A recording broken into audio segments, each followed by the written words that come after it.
Bismillahirrahmanirrahim. Assalamualaikum warahmatullahi wabarakatuh. Alhamdulillah wassalatu wassalamu ala rasulillah, amma ba'd. Apa kabar anak-anak sekalian? Jumpa lagi dengan Pak Nas di media Al-Faizna Channel dalam pembelajaran tematik tema 6B Persatuan dalam Perbedaan, subtema 1 pembelajaran 1 Rukun dalam perbedaan. Seperti biasa, sebelum kita mulai, kita sama-sama berdoa dulu agar apa yang kita pelajari akan diberikan kemudahan oleh Allah dan ilmu yang manfaat buat kita sekalian. Bismillahirrahmanirrahim. Raditu billahi robba wa bil islami dina wa bi muhammadin nabiyya wa rasula rabbi zidni ilma warzuqni fahma. Allahumma anfa'ni bima 'allamtani wa 'allimni ma yanfa'uni wa zidni ilma. Amin. Pada pertemuan kali ini kita akan belajar yang pertama menggali informasi dari teks sejarah yang dibaca. Kemudian mendiskusikan makna proklamasi kemerdekaan Indonesia dalam kehidupan sehari-hari. Yang selanjutnya menjelaskan cara tumbuhan menyesuaikan diri terhadap lingkungan. Seperti kita ketahui, Indonesia adalah negara dengan keragaman budaya dan agama. Indonesia terbentang luas dari Sabang sampai Merauke dan dihuni oleh beragam suku bangsa. Keragaman yang ada di tengah-tengah masyarakat saat itu tidak menghalangi semangat para pejuang untuk mencapai kemerdekaan. Seluruh anak bangsa yang berasal dari berbagai suku, bangsa, dan agama terlibat dalam memperjuangkan kemerdekaan Indonesia pada tanggal 17 Agustus 1945. Berkenaan dengan teks sejarah tersebut, kita akan mencoba menggali informasi dari teks sejarah yang kita baca. Apa itu teksnya? Itu peristiwa Rengas Dengklok dan perumusan teks proklamasi yang terdapat pada halaman 3 dari buku tema 6B. Silakan kalian baca. Setelah itu kalian bisa menggali informasi dari teks tersebut apa saja. Untuk mencari informasi, menggali informasi, kita harus membuat peta pikiran. Dalam peta pikiran, kita harus tahu dulu. Untuk mencari informasi, kita harus membuat kata tanya. Peta pikirannya adalah kata tanya yang disingkat menjadi adik simba. Apa itu adik simba? Adik simba adalah A. Apa? Kata tanya untuk menanyakan hal atau peristiwa yang terjadi. Kemudian D.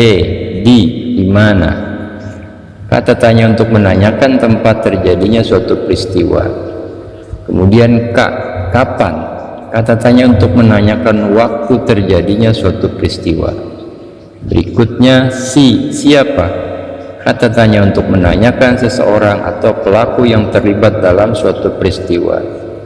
Kemudian M. Mengapa? Kata tanya untuk menanyakan penyebab terjadinya suatu peristiwa. Yang terakhir adalah bagaimana? Kata tanya untuk menanyakan cara atau proses terjadinya suatu peristiwa. Maka bila disingkat menjadi adik simba, ini merupakan peta pikiran yang harus kita cari dalam sebuah teks untuk mencari informasi dari teks yang kita baca.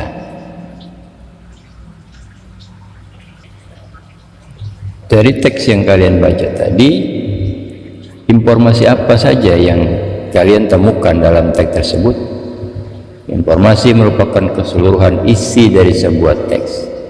Informasi dapat diperoleh dengan cara menjawab pertanyaan dari peta pikiran tadi, adik simba. Berikutnya kita lanjut kepada makna proklamasi kemerdekaan bagi bangsa Indonesia. Kita mencoba berdiskusi Apa sih makna proklamasi? Proklamasi merupakan suatu peristiwa memproklamirkan diri atau mengumumkan kepada suatu bangsa, seluruh bangsa di dunia, bahwa negara kita sudah merdeka. Indonesia setelah mengalami masa pendudukan oleh berbagai negara kolonialis, mulai dari Belanda, Inggris, Spanyol, Portugis hingga Jepang. Selama masa itu bangsa Indonesia banyak diadu domba dan diperlakukan dengan tidak adil. Perjuangan bangsa Indonesia awalnya bersifat kedaerahan, namun lama-kelamaan timbul kesadaran dari tokoh perjuangan kemerdekaan untuk membuat pergerakan secara nasional. Nah, puncak dari semua upaya itu adalah proklamasi kemerdekaan Republik Indonesia. Proklamasi kemerdekaan memiliki makna mendalam bagi bangsa Indonesia. Makna proklamasi kemerdekaan Indonesia seperti misalnya menandai lahirnya bangsa Indonesia sebagai bangsa yang merdeka. Yang berikutnya adalah puncak perjuangan bangsa Indonesia meraih kemerdekaan. Ketiga, pengakuan dari dunia luar. Keempat, bukti bahwa Indonesia merupakan bangsa yang mandiri.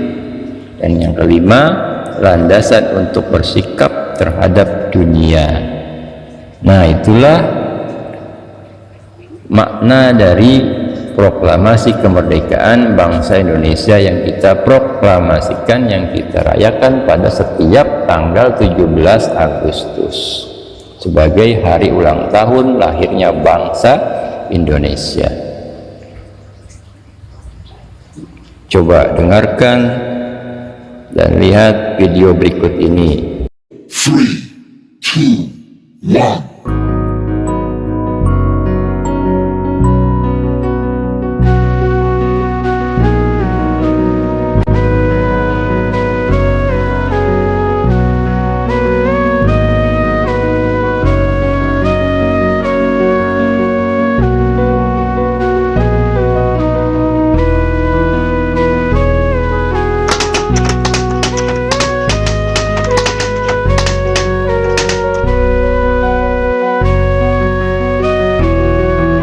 Proklamasi. Kami, bangsa Indonesia, dengan ini menyatakan kemerdekaan Indonesia.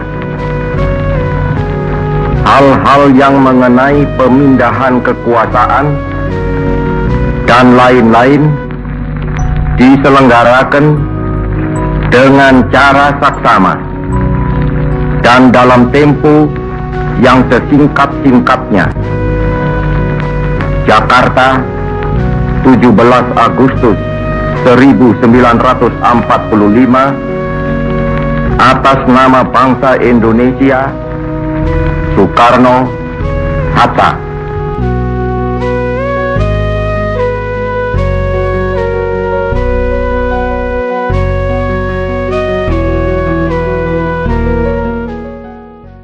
Ya, sudah kita saksikan tadi pembacaan teks proklamasi yang dibacakan oleh Insinyur Soekarno atas nama bangsa Indonesia, dan beliau dinobatkan sebagai proklamator bangsa. Artinya orang yang memproklamirkan kemerdekaan bangsa Indonesia di mata dunia. Berikutnya kita lanjut kepada menjelaskan cara tumbuhan menyesuaikan diri terhadap lingkungan. Setelah kemerdekaan, masyarakat harus menyesuaikan diri terhadap kondisi lingkungan yang baru. Penyesuaian diri terhadap lingkungan juga berlaku untuk tumbuhan. Tumbuhan harus dapat menyesuaikan diri dengan kondisi lingkungan agar bisa bertahan hidup. Penyesuaian diri tersebut juga dengan adaptasi. Beberapa jenis tumbuhan menyesuaikan diri dengan bagian tubuh yang unik atau khas. Nah, berikut ini contoh penyesuaian diri tumbuhan terhadap lingkungannya. Yang pertama, kaktus. Tanaman kaktus adaptasi tumbuhan di lingkungan kering atau xeropit. Ya. Kaktus merupakan jenis tumbuhan yang hidup di daerah yang kering dan panas. Tumbuhan yang hidup di daerah yang kering dan panas disebut dengan tumbuhan xeropit. Kaktus mempunyai akar serabut yang lebat dan panjang yang dapat masuk jauh ke dalam tanah untuk menyerap lebih banyak air. Air yang telah diserap oleh akar kemudian disimpan di dalam batang yang gemuk. Batang kaktus memiliki kulit yang tebal dan berlapis lilin untuk mencegah terjadinya penguapan. Daun kaktus juga termodifikasi menjadi duri-duri kecil untuk mengurangi penguapan. Berikutnya, eceng gondok. Nah, adaptasi tumbuhan di lingkungan lembab atau higrofit. Eceng gondok merupakan tumbuhan air atau hidrofit, dan eceng gondok melakukan penyesuaian pada batang, daun, pangkal daun, dan akarnya. Eceng gondok memiliki akar yang lebat untuk membantu menjaga keseimbangan saat mengapung. Daun eceng gondok mengilap dan berlapis lilin agar tidak mudah membusuk di lingkungan air. Dan pangkal tangkai daun eceng gondok berongga yang berfungsi untuk membantu mengapung di air. Tanaman berikutnya adalah tanaman teratai.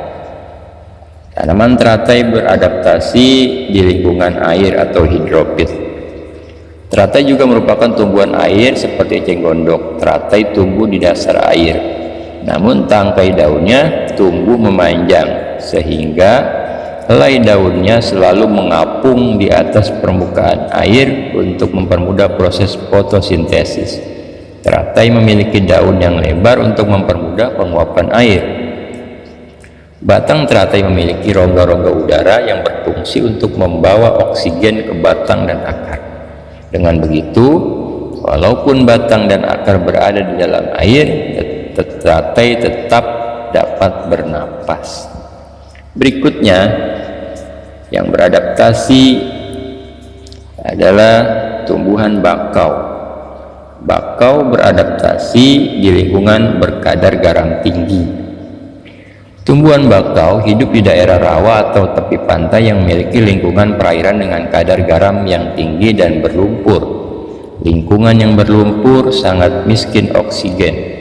Untuk memperoleh oksigen, bakau menumbuhkan akar napas yang berfungsi untuk mengambil oksigen dari udara.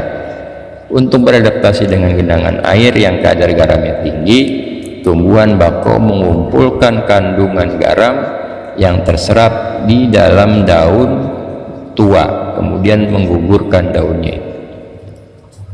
Tanaman berikutnya adalah tanaman kantung semar. Kantung semar ini tumbuhan yang beradaptasi di lingkungan miskin nitrogen. Tumbuhan kantung semar tumbuh di rawa-rawa di mana kandungan nitrogennya sangat sedikit. Nitrogen merupakan zat penting yang dibutuhkan untuk pertumbuhan tumbuhan. Untuk memenuhi kebutuhan nitrogennya, tumbuhan kantong semar mencerna serangga. Bagaimana tumbuhan kantong semar melakukannya? Daun kantong semar termodifikasi menjadi seperti bentuk piala. Dinding yang di dalamnya menghasilkan nektar yang akan menarik serangga. Serangga yang masuk ke dalam piala akan terpeleset dan terjatuh ke dalam cairan di dalam piala. Cairan inilah yang kemudian melarutkan serangga sehingga tumbuhan kantong semar dapat menyerap kandungan nitrogennya. Tanaman berikutnya adalah tumbuhan penus. Penus tumbuhan pemakan serangga juga, disebut insektivore. Tumbuhan penus merupakan pemakan serangga atau insektivore. Daun penus berengsel dan berbulu. Daun tersebut terbuka menunggu serangga hinggap. Ketika serangga hinggap, kedua bagian daun akan mengatup dengan cepat. Serangga tersebut kemudian akan dicerna di dalam daun untuk diserap nitrogennya. Berikutnya adalah tanaman Drosera. Drosera tumbuhan pemakan serangga juga seperti penus. Tumbuhan lain juga yang merupakan pemakan serangga adalah Drosera tumbuhan ini menghasilkan nektar yang dapat menarik serangga saat serangga hinggap.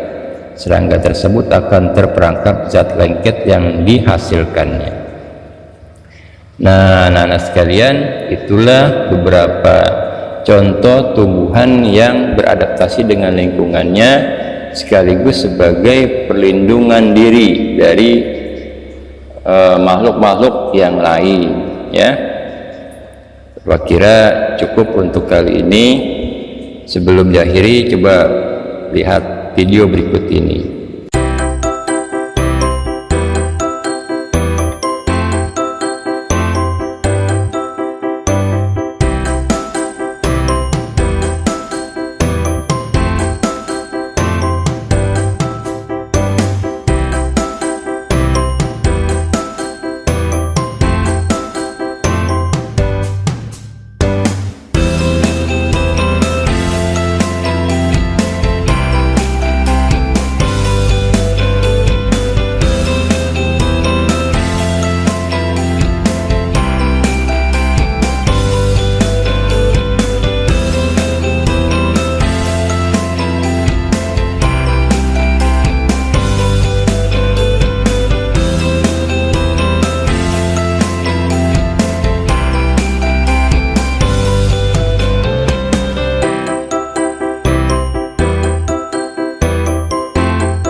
Panas kira cukup untuk pembelajaran kita kali ini.